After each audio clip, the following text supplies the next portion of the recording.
예, 제목 보시고 오타가 아닌가 혹시 오해하시는 분이 계실까봐 우리 담임 목사님 따라하기, 무작정 따라하기 좀 시도를 해봤는데 오해가 혹시 있을 수 있어서 설교 중간중간에 한계 많은 인생이라는 표현들이 여러 번 나오게 되는데 한계 많은 인생은 이제 말 그대로 한계가 있는 인생을 말하고, 또 한계 많은은 한 것이 많은, 이 땅 가운데 여러분이 행한 것이 많은 인생이라는 좀 라임을 살려봤는데 중간에 헷갈리실 것 같아서 다시는 담임 목사님 따라하지 말아야겠다. 좀 내공이 필요한 것 같아요. 여러분 높이뛰기 잘하십니까? 높이뛰기 예전에 많이 학창 시절에 해보셨을 것 같은데 이 땅에서 가장 높이 뛰는 게 뭐라고 생각하세요? 가장 높이 뛰는 것, 곱등이 아세요? 그 귀뚜라미 비슷하게 생겨가지고 좀 메뚜기보다 좀 작고 곱등이란 게 있는데, 곱등이가 보통 5cm 정도 되는데 높이 뛰기를 한 50cm까지 뛴대요. 그러니까 자기 키에 10배를 뛰는 거예요.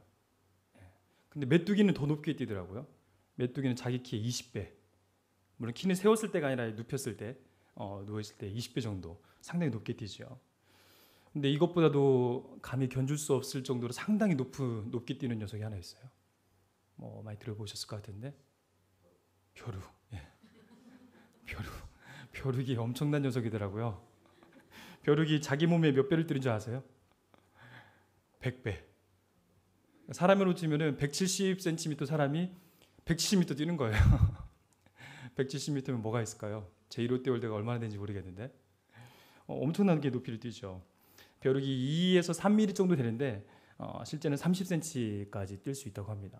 30cm를 보면 별거 아닐 수 있겠지만은 자기 몸에 견주어서 봤을 때는 상당히 높게 뛰는 거죠. 사람이라고 해봐야 높이 뛰기, 다리를 쭉 폈을 때 높이 뛰는 농구 선수들이 보통 50cm에서 75cm를 뛴다고 그래요. 그런 거에 비하면 정말 엄청난 것 같습니다. 근데 이 벼룩을 대상으로 해서 어떤 사람이 실험을 했다고 하는데 많이들 들어보셨을 예화일 것 같아요. 벼룩이 실제는 30cm가 뛸 수 있는데 병에 넣어놓고 뚜껑을 10cm에서 막았어요. 근데 벼룩이 계속 뛰기 시작한 거죠. 뛰니까 계속 콩콩콩 부딪히죠. 콩콩콩 부딪히다 보니까 20여 분 정도 시간이 지나니까 벼룩이 이제 10cm도 못 뛰고 그 밑에서 계속 뛰고 있는 거예요. 그래서 뚜껑을 치워봤어요. 뚜껑을 치우니까 어떻게 돼요? 계속 그 안에서는 뛰어요. 더 이상 벽을 넘고 병을 넘어서 넘어가지를 못해요. 뚜껑이 있던 높이만큼만 뛰게 되는, 즉 병 속에서 결국은 탈출하지 못하게 되는 그런 실험이 있더라고요. 자신의 연약함이 많고 할 수 있는 능력이 없고 자신의 한계가 많다라고 생각들을 스스로 하게 되는 경우들이 있는 것 같아요. 근데 그게 어느 순간엔 자기 한계가 되어지고 자기의 임계점이 되어져서 그 이상을 넘어가지 못하는, 그 이상을 꿈꾸지 못하게 되는 일들이 스스로에게도 우리에게도 주어지는 데들이 많이 있는 것 같습니다. 자신의 한계를 자기가 그곳에 긋던지 아니면 다른 사람들이 너는 그 정도야, 객관적인 자료와 스펙을 가지고 너는 그 정도뿐이야 라고 그어주는 그 선이 마치 자기의 진짜의 한계점인 것처럼 생각하고 그 정도까지만 시도하게 되고 더 이상 꿈을 꾸지 않게 되는, 즉 한계 많은 인생이 되어버린 거죠. 그러나 성경은 사실은 그와 반대의 얘기들을 많이 하고 있습니다. 한계가 많은 인생들이 도리어 이 땅에서 한 것이 많은 인생이 되었다라고 얘기하는 내용들이 성경에 참 많이 있죠. 근데 거꾸로 반대의 내용도 있습니다. 한계가 없는 것처럼 자신만만하게 살아가던 인생이 이 땅에서 결국에서는 한계 얼마 없는 인생을 살아가는 인생 얘기도 성경에 많이 나오고 있죠. 요셉의 이야기도 그럴 거고 모세의 이야기도 그럴 거고 사울의 이야기도 아마 그럴 것입니다. 요셉은 알고 있는 것처럼 막내가 가지는 관점의 한계가 있죠. 사회성도 많이 떨어졌고 눈치도 없었고 좀 고지식할이 많지 하나님 한 분만 바라보는 나름대로의 이 틀 안에서 벗어나지 못하는, 세상의 관점에서 보면은 참 한계 많다. 너 그렇게 해서 어떻게 이 험한 세상 살아갈래? 라고 안타깝게 보는 사람들이 혹 있을지도 모르겠습니다. 그러나 그러한 한계를 보이는 연약함을 도리어 하나님의 능력을 나타내는 통로로 그분이 쓰셨죠. 하나님의 꿈과 비전에 사로잡혔을 때에 그 자기가 있는 위치에서 그 한계 범위 내에서 상상할 수도 없었던 민족을 구원해내고 열방을 구원해내는 통로로 사용된 게 바로 요셉의 인생이었죠. 모세는 어떻습니까? 참 우여곡절이 많은 인생이었죠. 처음에 시작은 자기가 한계가 없다라고 생각을 시작했던 것 같아요. 자기가 원하면 뭐든지 다 할 수 있는, 왕가의 혈족이었고 궁중 교육을 받은, 또 대권에 도전할 만한 위대한 사람이었죠. 인생에 한계가 없이 자기가 모든 것을 할 수 있을 것이라고 스스로 생각했을 그 시점에 사실은 하나님 사용하지 않으셨죠. 미디안 광야에서 40년 동안 방황하면서 자기의 힘과 능력을 철저히 다 빼내고 진짜 말 그대로 한계에 부딪혔을 그 시점에 하나님께서 나타나시고 떨기나무 꾼대에서 너의 인생, 네가 스스로 볼 때는 지금 아무것도 할 수 없을 것 같아 보이는 너의 인생 내가 들어 쓰겠다. 하나님께서 부르신 시점이 바로 그 시점이죠. 한계가 많은 인생을 발견했던 그 시점에.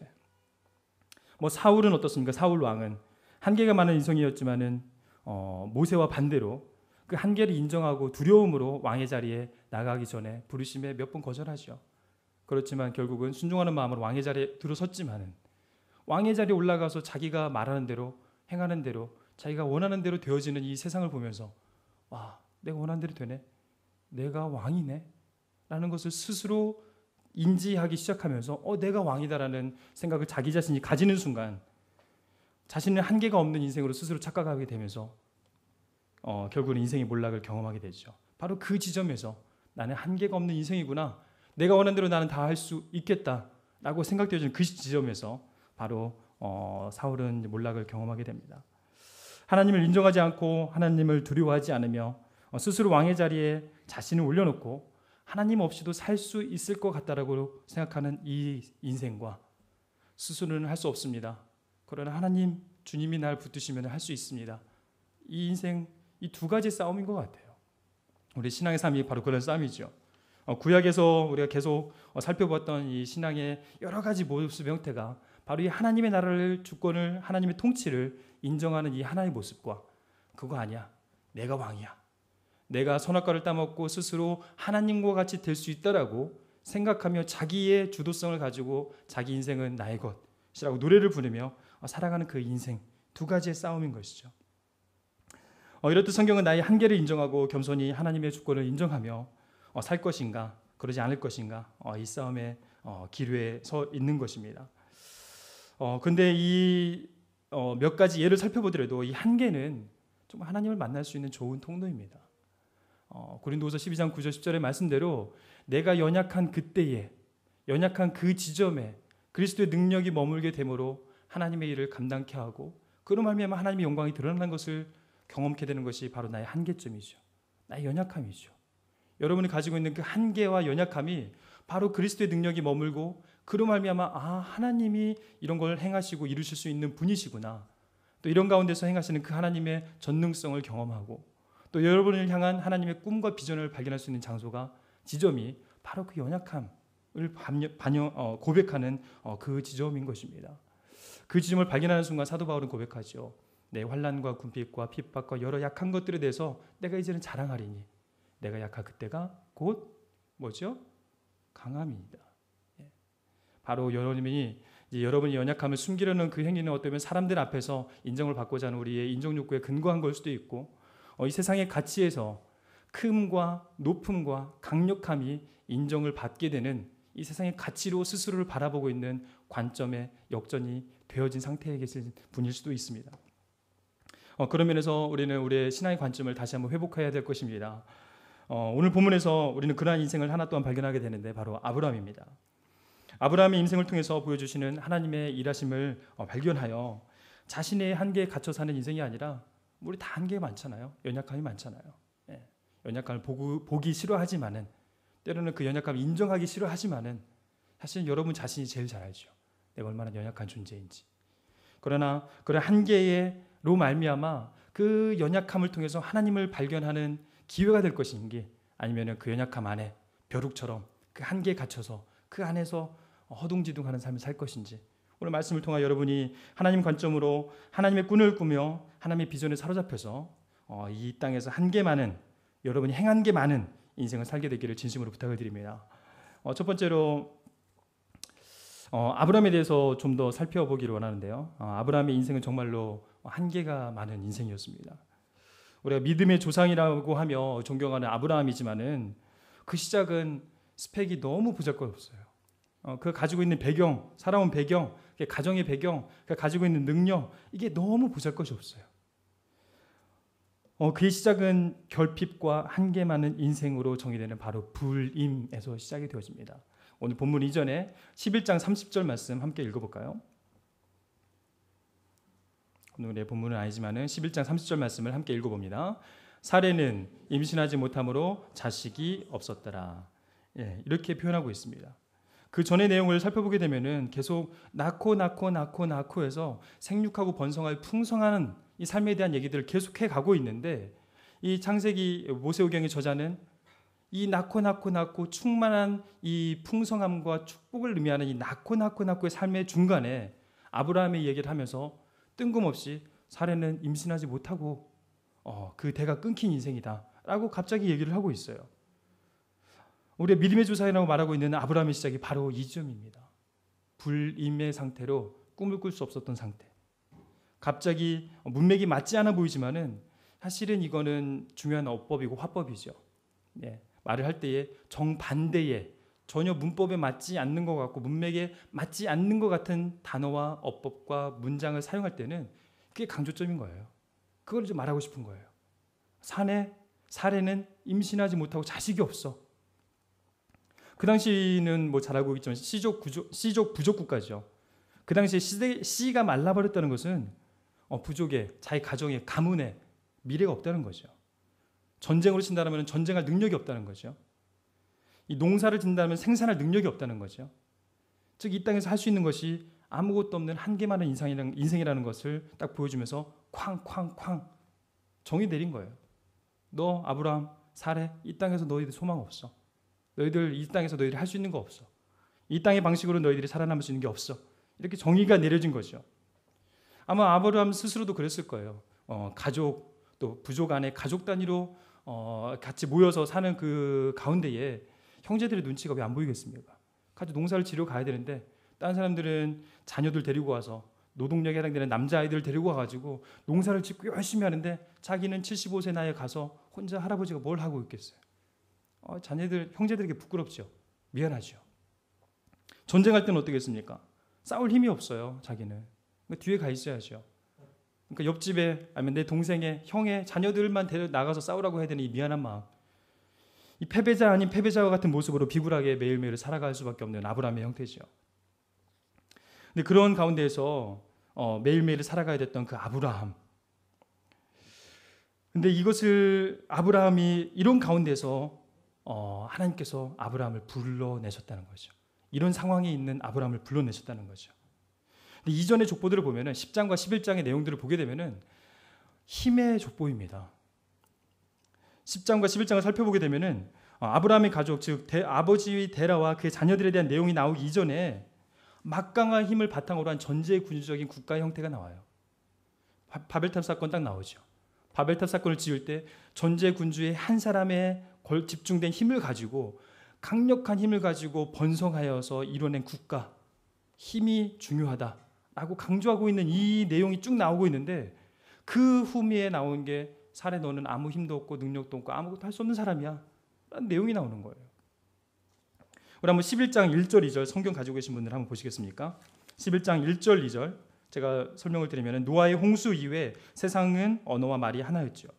근데 2절에 보니까 누군지 모르겠는데 그들이 신할 평지를 만나서 거기에 바벨탑을 쌓게 됩니다.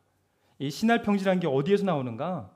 10장 10절에 나오게 되는데 한번 10장 10절을 제가 읽어드리면 그의 나라는 신할 땅의 바벨과 에렉과 아갓과 갈레에서 시작되었으며 여기서 누군지 모르는데 그의 나라라는 표현이 나오게 돼요. 즉 이 11장에 나오는 바벨탑을 쌓은 사람이 바로 10장 10절에 나오는 그의 나라를 이룬 사람인데 그의 나라를 이룬 그는 누구인가? 10장 8절 말씀 함께 읽어볼까요? 창세기 10장 8절입니다. 함께 읽겠습니다. 구스가 또 니므롯을 낳았으니 그는 세상의 첫 용사라. 9절까지요.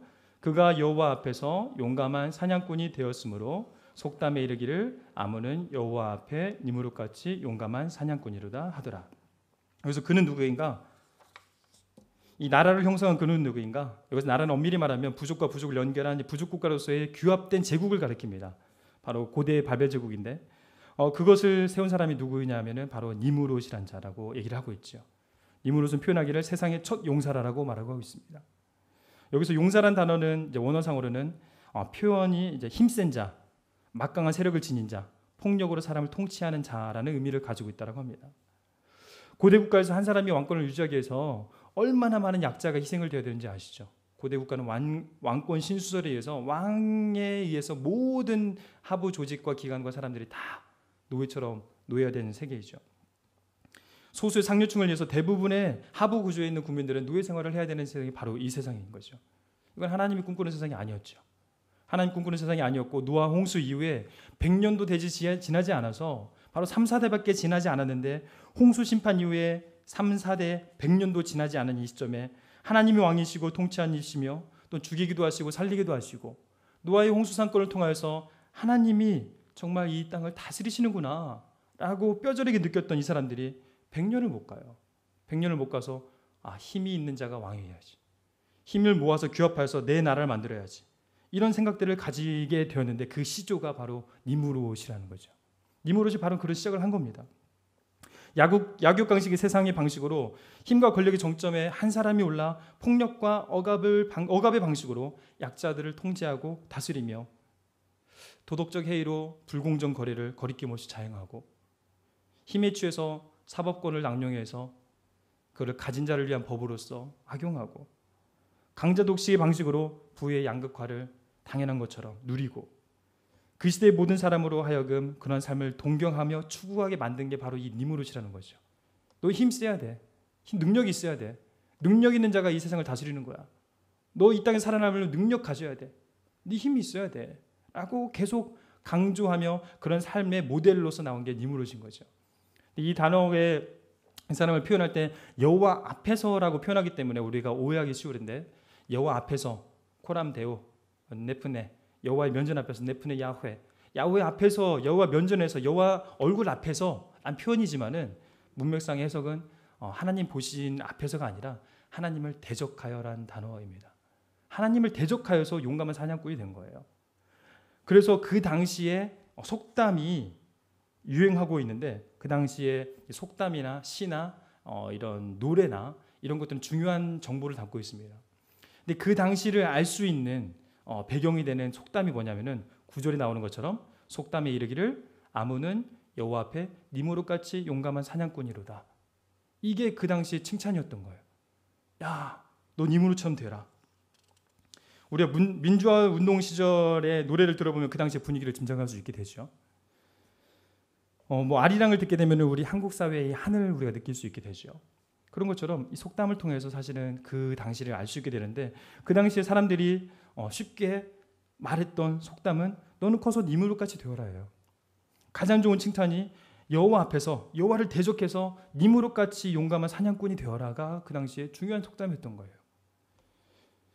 지금의 시대는 어떠합니까? 지금 우리 자녀들은 어떤 노래를 부르고 있습니까? 여러분은 이 시대에 어떤 노래를 부르고 계십니까?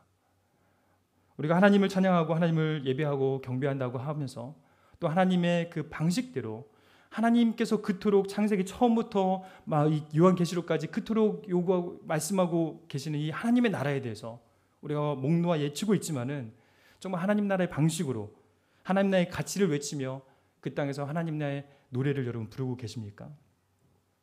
지금 우리 시대의 부모님들은 어떤 노래를 부르고 계십니까? 돈 잘 버는 직장을 구해라.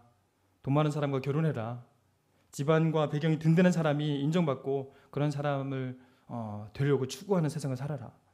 돈과 명예, 권력을 이용해서 부정을 저지른 사람에 대해서 우리가 손가락질을 하고 있긴 하지만 사실은 그러지 못한 우리 안에서의 안타까움으로 말미암는 내 안에서 투사일 수 있죠. 나도 저렇게 되고 싶은데, 저렇게 누리고 싶은데 누리지 못하는 것에 대한 안타까움으로 상대방의 그를 폭력 형태로, 분노 형태로 투사하는 경우도 있죠. 그러나 이러한 세상의 위험과 도전 앞에 하나님은 어떻게 응대하십니까? 세상의 방식과 전혀 다른 하나님 나라의 방식으로, 세상이 이해할 수 없는 저 하늘의 방식으로 이 땅을 이끌어 가시겠다라고 바로 이 한 개만의 인생을 통하여서 이 세상의 대안이 될, 이 세상과 구별된 하나님의 나라를 이루시겠다라고 지금 오늘 본문에서 그런 연약함과 결핍 가운데 있는 아브라함을 부르신 거죠. 하나님을 대적하는 세상을 상징하는 바벨론은 그 위용이 대단합니다. 하늘을 찌를 것 같고 웅장하고 높고 높으며 화려함과 그 문명의 위대함을 도려내고 있죠. 11장을 봤을 때에. 근데 거기에 반해서 하나님 나라 백성으로 대표되는 아브라함은 이런 결핍과 임신하지 못하는 이 불임으로 말미암아 엄청난 결핍을 경험하고 있는, 특히 하나님 우리가 생명의 창조주라고 말씀하고 계시는데 그 생명의 창조주 하나님께서 생명을 허락하지 아니하시는 이 불임을 통하여서 하나님 우리에게 무엇을 말씀하려고 하시는 것일까? 그 화려한 바벨론을 압도할 만한 엄청난 강력함과 풍성함과 화려함으로 세상을 짓누를 만한 아브라함을 부르셨으면 좋겠는데, 그런 세상에서도 경외할 만하고 세상에서도 부러워할 만한 어떤 강력한 힘을 가진 사람을 하나님께 찾으시는 것이 아니라 도리어 생명조차 낳지 못하고 대가 끊어질 위기에 있는 결핍과 위기 가운데 있는 아브라함을 부르셨다는 것. 그것은 하나님의 나라는 인간의 힘과 능력에 있지 않다는 것을 단적으로 우리에게 말씀하시고 싶은 것이지 않겠습니까? 하나님의 나라는 하나님의 주권에 의해서, 하나님의 뜻대로, 하나님의 방식에 의해서 너희들의 생각과 너희들의 한계 가운데 갇혀 있는 하나님의 방식이 아니라 너희들의 생각과 한계를 뛰어넘는 하나님의 방식으로 하나님께서 이루시겠다라는 것을 아브라함의 선택을 통해서 우리에게 말씀하고 있는 것은 아닌지, 우리의 생각보다 높으신 하나님의 방식으로, 우리의 생각과 다르신 하나님의 방식으로 이 땅은 경영이 되어진다 라고 우리에게 말씀하고 계시고 선포하시는 거라고 저는 생각이 됩니다. 근데 이 창세기에서뿐만 아니라 이 성경 전체가 그것에 대한 선포인 것이죠. 하나님이 왕이시다. 하나님이 왕이시다. 이 땅을 하나님이 다스리신다. 너희들이 인정하든 인정하지 않든 하나님이 다스리신다. 사실은 우리가 신구약 또 중간기까지 사실은 기회가 되면 다 살펴볼 수 있으면 너무 좋습니다. 그 모든 과정 가운데에 하나님의 나라는 사그러드는 것처럼, 무너지는 것처럼, 없어지는 것처럼 계속 보여요. 열왕들이 여러 위기 가운데, 아합의 그 위기 가운데서 사실은 씨가 말라버릴 뻔했죠. 다윗의 왕가가. 그 다음에 이 중간기를 넘어갈 때도 사실은 성전도 잃어버리고 나라도 잃어버리고 완전히 잃어버린 이 흩어진 이 나라, 사실 씨도 다 말라버리는 것처럼 보여지는 이스라엘이었죠. 그러나 그 중간중간에 하나님께서 그 이방 나라들을 활용하셔서 하나님의 나라를 계속해서 이끌어 가시는 걸 보게 돼요. 사실 이것을 인정하며 우리가 매일매일 살아갈 수 있는가, 또 이 땅의 교회가 그러한 하나님을 인정하며 매일매일 살아갈 수 있는가, 이게 중요한 관점의 기로인 것이죠. 현재 한국 교회가 문제가 있다면 바로 이 지점일 것입니다. 세상의 힘으로 그들 가운데 우리의 존재를 증명하려고 하는 이런 열심들이 사실은 교회를 더 급속하게 세속화되게 만들어버렸죠. 세상에서 자꾸 인정해주지 않으니까 그럼 인정해줘 라고 말하면서 세상이 원하는 방식으로 세상에서 인정할 만한 걸 가지고 그들 앞에 자꾸 증명하려고 애를 쓰죠. 복지에 더 돈을 막 붓게 되고, 그들이 인정하는 방식으로 그들에게 막 퍼주게 되고, 퍼주지 말라는 것이 아니라 그 방식과 이 동기가 너무 달라요. 그들이 우리를 인정해주지 않기 때문에 보란듯이 그들이 인정할 만한 힘을 가지고 그들에게 나아가려고 애를 쓰는 경우도 많죠. 예전에 얘기 한번 들었지만은 정부기관이나 이런 데에서 여성가족부나 안전행정부나 이런 데에 복지기금이 상당히 많이 있다고 그래요. 그런데 한국 교회가 그 복지기금의 60% 70% 이상을 다 담당을 해요. 그런데 불교나 천주교는 다 한 자릿수 미만이에요. 근데 그거를 기금을 가져다가 복지에 사용하고 있는, 이제 공모전을 통해서 그걸 기금을 가져다가 사용하고 있는 대부분의 종교는 불교, 그다음에 두 번째 천주교. 한국 기독교는 한 자리도 안 써요. 왜냐하면 한국 기독교는 돈이 있기 때문에 교회가 가지고 있는 이 내 돈을 가지고, 교회 돈을 가지고 내가 보여주겠다, 이런 마음이 많아요. 사실은 세상의 돈이라고 얘기하면서 그 돈을 갖다 쓰지 않고, 지금 많이 의식이 바뀌었지만은 예전만 해도 그 돈 갖다 쓰는 걸 되게 죄시하는 경우도 있었어요. 이런 사역을 얘기하고 이런 복지 사업에 대해서 얘기를 할 때는 그 돈 갖다 쓰는 것에 대해서 되게 거부하는 마음들이 많았죠. 한편으로 우리 마음 가운데 있는 그런 모습을 반증해 주는 것이 아닌지, 내 힘으로 그걸 증명해 보이겠다. 지금 이 시대는 우리로 하여금 니무롯과 같이 훌륭한 용사가 되어라, 용감한 사냥꾼이 되어라, 승리해라, 정점에 올라라, 자기의 개발을 통해서 하나님과 같은 신적인 위치에 올라라라고 우리에게 도전하고 유혹하고 있습니다. 이때 우리 정신을 바짝 차리지 않으면 우리도 바벨탑을 쌓은 니무롯과 같이 사단의 속임수에 넘어갈 수 있는 여지가 다분히 우리 안에 많이 있습니다. 내가 하나님과 같이 될 것이다. 내가 신이 될 거야. 내게는 한계 없는 인생이 펼쳐질 거야. 내가 이루고자 하는 것은 내가 맘만 먹으면 다 이룰 수 있도록 자기 개발을 통해서 네 자신이 신의 위치에 올라라 라는 사단의 속임수. 창세기 때에 이제 선악과 사건을 통하여서 아담과 하와가 넘어갔던 바로 그 시험이죠. 하나님의 자리에 자신이 올라앉아 자신이 하나님 역할을 하는 플레잉 갓, 하나님 역할을 자기가 하는 그런 일을 하도록, 그런 것을 하는 것에 거리낌이 없게 만드는 것이죠. 하나님 없이도 행복한 삶을 살 수 있어. 하나님 없이도 이 땅에서 누리며 살 수 있어. 라고 계속 우리에게 생각하게 만들며 너 스스로가 이제는 재판자요, 심판자요, 판단자가 되어서 나와 남과 이웃을 판단하는 자리에 올라갈 수 있도록. 그러나 결핍과 한계를 붙들고 세상에 나아가 보란듯이 사는 것은 그러나 우리에게는 정말 믿음의 모험입니다. 이런 연약함과 한계 가운데 여러분 스스로 보더라도 여러분이 가지고 있는 이 연약함을 가지고 정말 이 하나님이 보여주신 이 하나님의 나라의 관점에서 이 세상을 정말 하나님이 원하시는 모습으로 회복시켜가는 통로로 내가 사용될 수 있을까? 우리 자신을 볼 때는 그게 참 불가능해 보이죠. 여러분 혹시 퍼즐을 맞춰보셨습니까? 요즘 다일이가, 제 아들이 다일인데 이제 5살이 돼서 이제 퍼즐 맞추기를 한참 좋아해요. 퍼즐을 맞추고 하다 보면 가끔 저랑 막 싸울 때도 있어요. 마지막에 두세 피스 붙일 때. 그때는 이제 모양이 어느 정도 다 나왔기 때문에 큰 그림이 다 보여요. 아, 이 모양이구나 알기 때문에 그거를 빨리 완성하고 싶어서 마지막 그 2개, 3개 정도 남았을 때 막 되게 정신없어요. 우리 둘이 서로 먼저 끝내려고. 근데 혹시 500피스짜리 한번 해보셨나요? 500개짜리 피스 해보신 분 있으세요? 네, 저는 이제 아내가 결혼했을 때 신혼 때 그것을 하고 싶어서 하나 사가지고 가지고 있는데 아직까지 시작도 못했어요. 500피스 엄두가 안 나요. 그 큰 그림이 안 보여요. 그리고 첫 피스 딱 들자마자 포기가 돼요. 첫 피스 딱 들자마자 500개? 오늘 내 끝낼 수 있을까? 엄두가 안 나서 시작을 못해요. 그 첫 발을 못 떼요. 지금 아브라함의 상태가 바로 이 상태인 것 같아요. 믿음으로 첫 발을 가라고 하는데 아브라함에게 하나님께서 보여주신 건 아무것도 없어요. 아무것도 없어요. 약속을 주시긴 하셨는데 약속의 그 말 한마디며 내가 내게 보여줄 땅으로 가라. 보여준 땅도 아니고 보여줄 땅으로 가라. 아직 어떤 큰 그림이 보이지 않아요. 큰 그림이 보이지 않는, 어떤 비전도 없고 꿈도 없고 어떤 건 정확하게 보여지지 않는 이 그림의 끝을 보지 못하는데 이 피스 하나 들고 500피스도 아니야. 한 1000피스 정도 되는 이 길을 가라는 거예요. 근데 갈 수 있을까?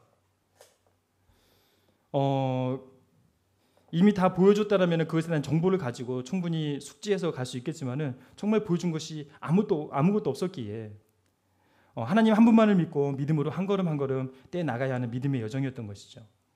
그러나 그거 아십니까? 이 본문의 표현에서는 나와 있지 않지만은 원어상으로 보면은 거기에 한 단어가 더 들어가 있어요. 내가 내게 보여줄 땅으로 가라. 여기에 한 단어가 더 들어가 있는데 이 땅이란 단어가 하아레츠라고 되어 있습니다. 아레츠 하면은 이제 땅이란 단어인데 하가 붙으면 정관사 더예요. 바로 그 땅이에요. 하나님은 그림이 있으셨던 거예요. 하나님 여러분을 향해서 가라고 말씀하셨을 때에 여러분을 향한 그 목표 지점이 있으셨던 거예요. 하나님 가라고 할 때 아무 대책 없이 가라고 여러분을 떠미신 게 아니라 하나님 여러분으로 하여금 꿈과 비전이 있으셨던 거예요. 그 꿈과 비전의 땅, 그 땅으로 가라라고 말씀하셨던 것이죠. 그 하나님에 대한 우리가 믿음의 싸움이 이제 시작이 되는 것이죠. 그 하나님 우리가 신뢰함으로, 그 하나님을 신뢰함으로 내가 이 미지의 인생길에서 그 길을 끝까지 갈 것인가. 우리 인생이 매일 그렇죠. 내일의 삶 우리가 가본 적이 없는 삶이죠. 부모로서의 삶 우리가 가본 적이 있는 삶입니까? 요즘이야 어머니 학교, 아버지 학교, 부부 학교에서 여러 가지 사전 교육들을 하려고 하지만은 경험해 본 적이 없고 들어본 적이 없는 그 삶을 매일매일 새롭게 떼가는 이 여정, 광야와 같은 여정의 길을, 이 미지의 길을 매일 새롭게 걸어가셨던 거잖아요. 그렇다면은 이 길을 우리가 이 미지의 길을 어떻게 살아가야 될까? 어떻게 가야 될까? 본문의 12장 1절에 그 답이 나와 있는 것 같습니다. 지금 우리에게 필요한 것은 다시 세상 속으로 하나님 마음과 애증이 있는 저 세상을 구원하기 위해서 복음의 통로로, 복의 통로로 모든 땅의 모든 족속이 여러분으로 말미암아 복을 얻고 하나님을 왕으로 인정하는 이 복의 자리에 돌아올 수 있도록 하기 위한 이 하나님의 꿈과 비전을 이루기 위해서는 우리에게 필요한 것은 바로 12장 1절 여호와께서 아브라함에게 이르시되, 바로 이 주님의 말씀이죠. 매일매일의 삶 가운데서 우리의 말씀이 필요한 것이죠. 11장 30절 사례의 부림과 12장 2절의 하나님의 이 꿈과 비전 사이에는, 즉 우리의 이 한계 많은 인생과 이 무한한 가운데 있는 하나님의 이 비전 사이에는 하나님의 음성을 듣는 말씀에 경청하는 12장 1절이 너무나 필요한 겁니다. 여러분이 꿈을 꾸고 비전을 가지고 하는 게 나의 꿈이 되고 나의 비전이 되고 나의 열정이 되지 않기 위해서는, 지난주에 김주환 전사님 설교해 주셨던 것처럼 이 떨기나무 안에서 떨기나무가 불이 붙었는데도 타지 않았던 이유는 이 불이 하늘로부터 임했기 때문이거든요. 내 안에서 나온 게 아니에요. 밖에서 주어진 거예요. 저 하늘로부터 그 비전이 주어졌기 때문에 우리가 몸이 소진할 정도로 노력하지만 우리가 타지 않고 소진되지 않고 포기하지 않을 수 있는 것은 그 비전이 하늘로부터 밖으로부터 주어졌기 때문이거든요. 근데 부끄럽게도 지난 1, 2년 동안 저는 제 열정으로 사실 교회에서 사역을 많이 했던 것 같아요. 그러면서 많이 불평도 하고 지치기도 하고 또 저 때문에 상처받는 사람들도 많고, 왜냐하면 제 안에 열정이 많았어요. 되게 뜨거웠어요. 하고 싶은 게 너무 많았어요. 근데 그걸 보여주셨기 때문에 이건 하나님이 보여주셨다고 저는 나름대로 확신했던 것 같아요. 그래서 교회에 이것저것들을 하기 위해서 열심을 내다 보니까 내 안에 이 열정이 저를 막 태워버린 거예요. 소진시켜버린 거예요. 그럼 완전 지쳐서 나가 떨어지죠. 그러니까 이제 한계점에 이르니까 공격적이 되고 남에게 상처 주게 되고, 그런 말미암아 다른 사람들을 공격하게 됐던 저의 모습들이 참 부끄러웠습니다. 이 하나님의 나의 한계와 이 불임으로 대표되는 이 아브라함의 한계점, 여러분이 알고 계신 여러분의 한계점과 저 하나님이 여러분에게 두고 계시는 그 비전 사이에 여러분의 매일매일의 삶 가운데서 점진적이고 단계적으로 꾸준히 여러분의 삶의 중심 가운데 선악과를 세우셔서, 하나님의 선악과는 하나님의 말씀이죠. 하나님의 언약이죠. 여러분의 마음의 삶의 중심에 매일매일 이 동산 중앙에 세워져 있었기 때문에 매일매일 오가면서 볼 수 있는 동산 중앙에 말씀이 세워졌던 것을 잊지 않으셔야 됩니다. 매일매일 삶 가운데서 여러분 말씀에 경청하십시오. 일주일에 한 번 오셔가지고 경청하는 거는 여러분 삶이 바뀔 수가 없어요. 일주일에 한 번 말씀을 여는 거 가지고는 여러분이 하나님의 나라를 위해서 살아갈 수 있다, 그 비전을 이루어드린다, 그렇게 가기가 어렵습니다. 여러분이 이 땅 가운데서 정말 하나님이 원하시는 복이 되는 인생, 그리고 이 땅의 모든 족속이 여러분을 통하여서 복을 얻는 삶을 살아가도록 복의 통로로서 여러분이 하나님과 이 세상 가운데 이 제사상적 매개자의 역할을 감당하시기 위해서는 매일매일 삶 가운데서 말씀을 경청하시고 말씀 중심으로 여러분 삶이 자리하시기를 간절히 바랍니다. 말씀 마무리하겠습니다. 힘과 권력, 세상의 보란듯이 강력함을 가지고 그들에게 교회됨을 보여주려 하기보다는, 또 나 개인도 나의 삶의 자리인 가정과 직장과 모임의 장소에서 나의 우월함과 탁월함과 나의 능력을 보여줌으로 그들 가운데에 정말 하나님의 사람들은 이렇게 능력이 있어 라고 능력을 보여주려는 게 예수님의 방식이 아닙니다. 예수님 시대에도 사단이 유혹했죠. 떡을 만들어 봐라. 돌을 가지고 떡 만들어 봐라. 예수님이 만드실 능력이 있으셨죠. 그러나 그걸로 예수님의 하나님됨을 드러내지 않으셨죠. 그거는 그 당시 여러 가지 명분은 너무 많았습니다. 왜냐하면 가난한 소장농들이 너무 많았기 때문에 돌을 떡으로 만들어서 이 돌들을 떡으로 만들어서 그들을 먹여야 될 명분이 너무 명확했어요. 그렇지만 그렇게 하지 않으셨어요. 하나님의 방식이 아니었기 때문에. 여러분이 이 땅 가운데 살아갈 때에 여러분이 힘으로 이 땅 가운데에 하나님의 하나님됨을 증명하려고 하시는 것은 하나님의 방식이 아닙니다. 도리어 잠언 3장 5절처럼 너는 마음을 다해 여호와를 의뢰하고 내 명철을 의지하지 말라. 이 말씀을 마음에 새겨서 한계 많은 내 인생 가운데 철저히 매 순간 매일매일 말씀에 붙들려 하나님의 하나님됨을 조금씩 경험해 가는 것, 그로 말미암아 이 점진적이고 단계적인 성화를 경험하면서 여러분의 존재가 변화될 때에 사실은 저 세상은 하나님의 나라가 되는 것이죠. 여러분의 힘으로, 여러분의 능력으로, 님으로시 되어서 이 땅 가운데 내가 변화시켜 보겠다, 이런 방식으로는 아닌 것이죠. 지금까지 한국교회가 그렇게 많이 왔습니다. 그러나 지금 결과가 이렇죠. 아닙니다. 하나님의 모양과 형상의 방식으로 자기 포기와 자기 희생과 삼일체적 나눔의 사랑과 공감적 사랑을 이루신 이 하나님의 방식으로 신약적으로는 십자가상에서 거저받은 은혜를 입은 자로서 진짜 은혜 입은 자와 같이 사랑과 자비와 용서와 화해 방식으로 이 땅과 저 하늘의 중개자가 되어져서 여러분이 이 땅 가운데 하나님의 나라를 드러내는 복의 통로로 오늘 사용될 수 있기를 간절히 바랍니다. 이제 명절입니다. 여러분 이제 또 가족 친척들 만나면 여러 가지 고민되실 거예요. 또 제사 문제가 있기 때문에 여러 가지로 고민되실 텐데, 오늘 주일날 목사님 말씀해 주신 것처럼 지혜롭게 단계적으로 이 문제들을 기도하면서 잘 해결해 나가시기 바랍니다. 마지막으로 우리 고린도서 6장 같이 읽고 말씀 마치도록 하겠습니다.